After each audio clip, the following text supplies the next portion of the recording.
Bwana sisi hapa tumekuja. Na ujio wetu huu sasa dada yetu tuondoke naye. Hatuna lingine.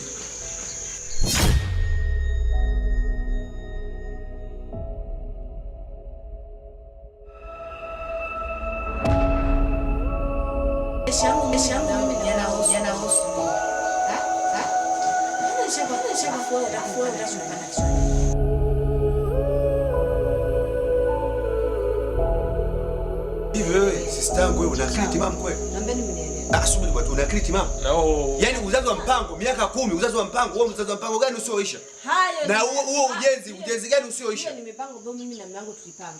Sikiliza.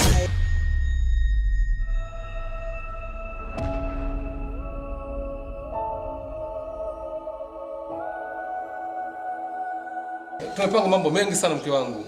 Wewe, hebu usiniambie maneno yako hayo. Umepanga mambo mangapi? Umepatwa na nini huko ulikoenda mke wangu? Mwanaume hovyo